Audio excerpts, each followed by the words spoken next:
ఓం మహాగణాధిపతయే నమః. ఓం గురుభ్యో నమః. ఓం శ్రీమాత్రే నమః. అరుణాం కరుణాతరంగితాక్షీం ధృతపాశాంకుశపుష్పబాణచాపాం అనిమాదిభిరావృతాం మయూకైః అహమిత్యేవ విభావయే భవానీం. శ్రీమాత్రే నమః. ప్రేక్షకులకి ఆ లలితాంబిక అమ్మవారి యొక్క అనుగ్రహం పరిపూర్ణంగా కలగాలని స్ఫూర్తిగా కోరుకుంటూ మనం ఈరోజు వివాహము తర్వాత వాళ్ళ యొక్క లైఫ్ స్టైల్ చాలా మార్పులు వస్తాయండి. వివాహ జీవిత భాగస్వామి గనక మంచి వ్యక్తి వస్తే వాళ్ళ యొక్క జీవితం 90% మారిపోతుంది పాజిటివ్గా.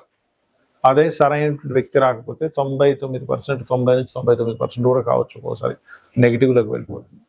మరి వివాహం తర్వాత కొన్ని సంఘటనలు వాళ్ళలో ఇవాళ రేపు మనం చూస్తున్నాం. భార్యని భర్త చంపేయడం, భర్తను భార్య చంపేయడం, చాలా సంఘటనలు ఈ మధ్య మరి ఈ నెల అయితే ఎక్కువగా చూసాం. మరి మీకు కలిసి రావాలి, మ్యారేజ్ తర్వాత ఎటువంటి ఇబ్బందులు కలగకుండా ఉండాలంటే ఏం చేయాలి, అసలు ఎటువంటి కాంబినేషన్ ఉంటాయి, ఎటువంటి లగ్నం వారికి వివాహ సంబంధంగా బాగుంటుంది, బాగోపోతే ఏ పరిహారాలు చేసుకోవాలి అనేటువంటి విషయాలు ఇప్పుడు మనం తెలుసుకుందాం. అయితే ఈ విషయాలు చెప్తుంది నేనైనప్పటికీ కూడా చెప్పిస్తుంది సాక్షాత్ లలిత అమ్మవారిగా భావిస్తూ ఒక్కొక్కరి గురించి తెలుసుకుందాం. కన్యా లగ్నము, కన్యా రాశి. కన్యవారి కనుక మీరు చూసుకున్నట్లయితే వివాహంతో వీళ్ళకి ప్రారంభమయ్యేది ఏమిటి వీళ్ళ లైఫ్లో అంటే లక్ష్మీ యోగం ఏ రూపంలో వస్తుంది అంటే వీరికి ఏదైనా గృహ వాహన సంబంధమైనటువంటివి స్టార్ట్ అవుతాయి వివాహంతో. లగ్నాధిపతి బుధుడు, సప్తమ స్థాన అధిపతి గురువు. ఈ గురుగ్రహం కనుక చక్కగా ఉన్నాడా వివాహం తర్వాత చాలా చక్కగా, అంటే వీరికేమో ప్రాపర్టీస్ పరంగా కలిసి వస్తుంది, జీవిత భాగస్వామికేమో కెరియర్ పరంగా, ఇంకా ఎప్పుడు వర్క్ ఓరియంటెడ్గా ఉండడం, కెరియర్ ఓరియంటెడ్గా ఉండడం. కొంతమంది అంటే వర్కాలిక్స్ అంటూ ఉంటారు, అట్లా వర్కాలిక్స్గా ఉండేటువంటి జీవిత భాగస్వాములు రావడం జరుగుతుంది. వీళ్ళు కూడా కాస్త సహజంగానే కన్యాలగ్నం వారు కూడా వర్కాలిక్. అదేవిధంగా వీరికి మనం ఏమి చెప్పక్కర్లేదు, వీళ్ళకి వీళ్ళే నేర్చేసుకుని ఉంటారు ఏ పని చేయాలని, అటువంటి గొప్ప లక్షణం కలిగి ఉంటారు. అయితే ఇక్కడ మీరు అబ్జర్వ్ చేయాల్సింది, మీ యొక్క జీవితంలో మీ జీవిత భాగస్వామితో సరైన కలయికలు లేవంటే లగ్న సప్తమాధిపతులు ఎక్కడో మిస్ అవుతున్నారు. లేదంటే జీవిత భాగస్వామి వచ్చినప్పుడు నాకు బాగా కలిసి ఉందంటే గురువు బాగుంటాడు. అప్పుడు ఏమవుతుంది, ఎలా కలిసి వస్తుంది, ఇందాక నేను చెప్పినట్టుగా మీకు ప్రాపర్టీ మూలంగా, విద్యాపరంగా. కొంతమంది చూడండి, నేను వివాహం తర్వాత చదువుకున్నానండి అంటూ ఉంటారు. అది మోస్ట్లీ కన్యా లగ్నానికి, మీన లగ్నానికి ఎక్కువగా వర్తిస్తూ ఉంటుంది. కావున ఈ గురువు గనక బాగున్నాడా ఇంక తిరుగులేదండి. ఎంత బాధ కూడా అయినప్పటికీ చాలామంది ఏంటంటే విశ్వభావ లగ్నాలకి సప్తమాధిపతి బాధకుడు కదండి అంటే, బాధకుడు ఎలాంటి బాధకుడు, వివాహం అవ్వాలంటే ఏదో తెలియని ఒక స్ట్రెస్ ఉంటుంది. వివాహం చేసుకునేటప్పుడు ఇప్పుడు ఇది అవసరమా అని ఫీలింగ్ వస్తూ ఉంటుంది. వివాహం తర్వాత కొన్ని అప్ అండ్ డౌన్స్ కూడా చూస్తారు, ఎందుకంటే సప్తమాధిపతి బాధకుడు అయిన, ఎందుకంటే బాధకుడు రిజల్ట్ కొంత ఇస్తుంది. సప్తమాధిపతి ఉన్న కండిషన్ బట్టి వాళ్ళ నేచర్ ఉంటుంది. సప్తమ స్థానాధిపతి ఉండేటువంటి దాన్ని బట్టి వాళ్ళ, అంటే మంచి గ్రహాలతో కలిసినాడు గురువు మీకు, వాళ్ళకి మీరు వివాహం అయినప్పటి నుంచి మీకు కలిసి రావడం కూడా జరుగుతుంది. మొట్టమొదటిగా మీ యొక్క సప్తమాధిపతి ఉదాహరణకి రవితో కలిసి ఉన్నాడు. రవి అంటే సూర్య భగవానుడు గ్రహరాజుగా చెప్తూ ఉంటారు, తన చుట్టూ అన్ని గ్రహాలు తిరుగుతూ ఉంటాయి. ఇప్పుడు ఈ రవి ద్వారా కనుక మీ సప్తమాధిపతి కంబస్ట్ అయ్యాడు అనుకోండి, అంటే అస్తంగత్వ దోషంలోకి వెళ్ళిపోయాడు. దాన్నే మనకి మౌఢ్యమి అని కూడా అంటాం గోచారంలో. అప్పుడు సూర్య భగవానుడికి చేసుకోవాలంటే ఏంటి, సూర్య ఆరాధన చేసుకోవడం, ఆదిత్య హృదయం చదవడం, గోవులకి గోధుమ రవ్వ తినిపించడము, తండ్రితో గొడవ పెట్టుకోకుండా తండ్రిని చక్కగా గౌరవించడం, తండ్రి కాళ్ళకి నమస్కరించుకోవడం చేస్తూ ఉంటే ఆత్మకారకుడు సూర్య భగవానుడు, తండ్రి కారకుడు, మెడికల్ వీటికి కారకుడు. ఎవరికైనా మెడికల్ సంబంధించిన ఏదైనా సేవలు చేస్తూ ఉండాలి, అప్పుడు సూర్య అనుగ్రహం కలుగుతుంది.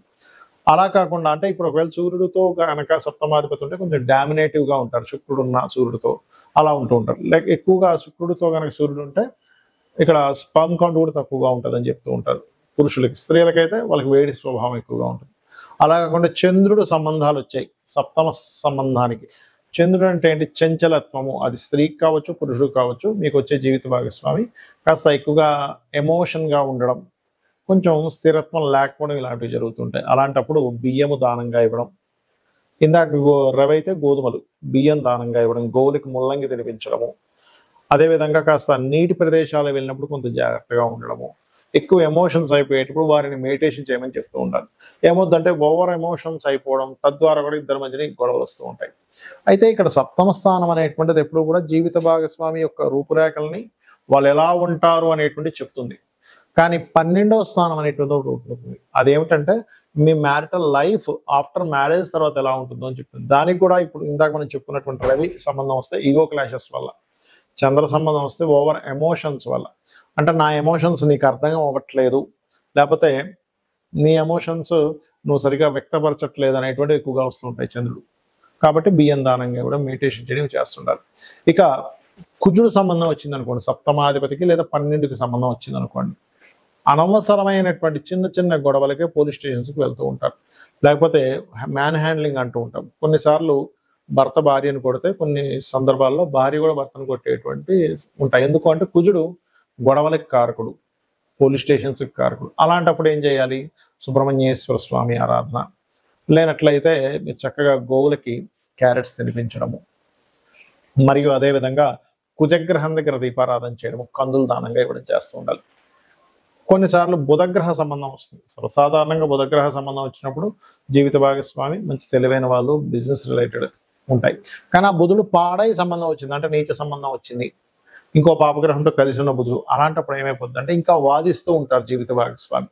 మీరు ఏం చెప్తున్నా సరే దాని మీద ఒక వాదన, మీరు మంచి చెప్పిన వాదన వస్తుంది, ఏదైనా ఇష్యూ వచ్చినా వాదన, ఖచ్చితంగా వాదన వస్తూ ఉంటుంది బుధుడు పాడైతే కనుక. అలాంటప్పుడు ఇంట్లో ఎక్కువగా విష్ణు సహస్రనామాలు వింటూ ఉండాలి.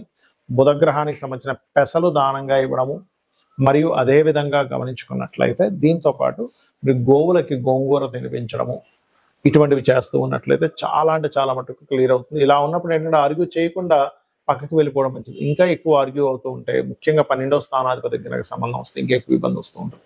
అదేవిధంగా బంధువర్గం మూలంగా కొన్ని అపనిందలు పడడం, నువ్వు భర్తను సరిగ్గా చూసుకోవట్లేదంట, భార్యను సరిగ్గా చూసుకోవట్లేదంట అని, అది ఒక్కొక్కసారి మీరు ఎంత బాగా చూస్తున్న ఒక చిన్న ఇష్యూయే అది అందరికీ వెళ్ళిపోవడం, ఒక గాసిప్ లాగా ఇట్లాంటివి జరుగుతుంటాయి. మరి గురుగ్రహం చాలా మందికి ఏమనిపిస్తుంది అంటే గురువు మంచివాడే కదండి, కలిసి ఉంటే ఇంకేంటి. కానీ మీ లగ్నానికి పాపి అయి సప్తమాధిపతితోనో 12తోనో లేదా సప్తమ పోర్ట్ఫోలియోతోనో 12వ పోర్ట్ఫోలియోతో కనుక కనెక్ట్ అయ్యి పాప అయితే కనుక అప్పుడు జరిగేది ఏమిటంటే, చూడ్డానికి బయటకు కొన్నిసార్లు కొంతమంది బాగా ధర్మంగా ఉన్నారనిపిస్తుంది, కానీ వాళ్ళు కొన్ని అధర్మపరమైనటువంటి పనులు చేయడం వల్ల, ఎథిక్స్ లేకుండా చేసిన పనుల వల్ల ఇద్దరి మధ్యన విభేదాలు వస్తూ ఉంటాయి. లేకపోతే ఇంట్లో భర్త కానీ భార్య కానీ పూజ చేస్తానంటే భార్య వద్దనడం, ఇటువంటివి ఎక్కువగా జరుగుతుంటాయి గురువు పాడైనప్పుడు. అలాంటప్పుడు దక్షిణామూర్తి ఆరాధన చేయడము, శనగలు దానంగా ఇవ్వడం, మీరైనా ఇవ్వచ్చు, మీ జీవిత భాగస్వామితోనైనా ఇప్పించవచ్చు. అలాగే గోవులకి గోసేవ చేసుకుంటే అరటి కాయలు, సన్నగా తురిమి అరటికాయలు, మనం కూర వండుకునేది అరటి పళ్ళు కాదండి, అరటికాయలు తినిపించడం చేస్తే బాగుంటుంది. ఇక కొంతమందికి డైరెక్ట్గా శుక్రుడే పాడవుతారు. అంటే ఇది ఎంత డేంజరస్ అంటే, ఇది ఎక్కువగా మన ధనులగ్నానికి ఎక్కువ దీని ఎఫెక్ట్ ఉంటుందండి. ఎందుకంటే షష్టమ లాభాధిపతి పూర్వజన్మ కర్మకారకుడు. సో ఎప్పుడైతే పూర్వజన్మ కర్మకారకుడే పోర్ట్ఫోలియో వహించాడు అనుకోండి, అప్పుడు ఏమైపోద్ది అంటే మరింత ఎక్కువ ప్రభావం చూపిస్తూ ఉంటుంది. అలాంటప్పుడు శుక్రుడే పాడైనప్పుడు మీరు చేయవలసినటువంటిది లలితా సహస్రనామాలు ఎక్కువగా చేస్తూ తీపి చపాతీలు గోవుకి తినిపిస్తూ ఉండాలి. దీంతో పాటు శుక్రవారాలు ప్రధానంగా అమ్మవారి ఆలయాలకు వెళ్ళడం చేస్తున్నట్లయితే ఖచ్చితంగా మీకు ఈ యొక్క ప్రభావం అనేటువంటి తగ్గుతుంది. ఇక మరి కొంతమందికి శని ప్రభావం ఉంటుంది సప్తమ స్థానానికి. అలాంటప్పుడు ఏమవుతుందంటే లేట్ మ్యారేజెస్ అవ్వడం, ఎప్పుడు ఏదో ఒక నిందలు పడ్డం వివాహం తర్వాత, అదేవిధంగా వివాహం తర్వాత చాలా విషయాలు లేట్ అవ్వడం జరుగుతుంటుంది. అలాంటప్పుడు ఏమీ కంగారు పడకుండా మీరు చక్కగా నువ్వులు దానంగా ఇవ్వడము, గోవులకి బెల్లం తినిపించడం, ఇట్లా చేస్తుండాలి. ఇక రాహుకేతువుల ప్రభావం వస్తే ముఖ్యంగా రాహు ఇల్యూజన్కి, ఇమాజినేషన్కి కారణం. వచ్చేటువంటి వారు ఎక్స్పెక్టేషన్స్ ఎక్కువ పెట్టుకుంటారు. కాబట్టి రాహు ప్రభావం ఉన్నప్పుడు దుర్గా ఆరాధన చేయడం, మినుములు దానంగా ఇవ్వడం చేస్తూ ఉండాలి. కేతు ప్రభావం ఉంటే కాస్త సెపరేషన్, అప్పుడప్పుడు దూరంగా ఉండడం జరుగుతుంటుంది. దాన్ని అర్థం చేసుకోవాలి. చాలా మంది ఏమంటారంటే నేను దూరంగా ఉండను అంటున్నప్పుడు అదేమవుతుంది, దూరంగా ఉండే యోగాలు భార్యాభర్తల మధ్యన వచ్చినప్పుడు వీళ్ళు కొంతకాలం దూరంగా పెడుతూ ఉండాలి. అందుకే మనకు చూడండి ఆషాఢ మాసంలో అమ్మాయిని ఫస్ట్ టైము వాళ్ళ పుట్టింటికి పంపిస్తూ ఉంటారు. అంటే ఏమిటంటే కొన్ని సార్లు కొన్ని విషయాలు ఆ గ్రహస్థితులు అలా ఉన్నప్పుడు అది వాంటెడ్లీ మనం చేస్తే దాని యొక్క దోషం పోతుంది. అయితే ఎవరికైనా వివాహం అవ్వట్లేదు, ఇలా శని సంబంధమనో, రాహుక సంబంధమనో, పాప సంబంధం సప్తమాధిపతికి వచ్చినప్పుడు లలితా సహస్రనామాల్లో ఉన్నటువంటి గొప్ప నామం అవుతుంది, అది చేసుకుంటే ఖచ్చితంగా మంచి సంబంధం, త్వరగా వివాహం అవుతుంది. ఓం కామేశబద్ధ మాంగళ్య సూత్ర శోభిత కందరాయ నమః. ఇక వివాహం అయిందండి కానీ మాకు ఇబ్బంది వస్తుంది, ఎప్పుడు ఏదో గొడవలు వస్తున్నాయి అనుకున్నప్పుడు మీ వ్యయాధిపతి అంటే మీ 12వ స్థానాధిపతి, 12వ పోర్ట్ఫోలియో కారకుడు ఏ గ్రహం ద్వారా పాడైందో తెలుసుకొని మనం ఇప్పుడు చెప్పినటువంటి దానాలు ఇవ్వడం. ఇందాక రాహు అనుకోండి మినుములు, కేతు అనుకోండి ఉలవలు దానంగా ఇస్తూ ఉండాలి. అయితే వీటికి దానాలు ఇచ్చుకుంటూ మీరు ప్రత్యేకంగా ఓం శివకామేశ్వరాంకస్త శివ స్వాధీన వల్లభాయే నమః అని చేసినట్లయితే ఖచ్చితంగా బాగుంటుంది.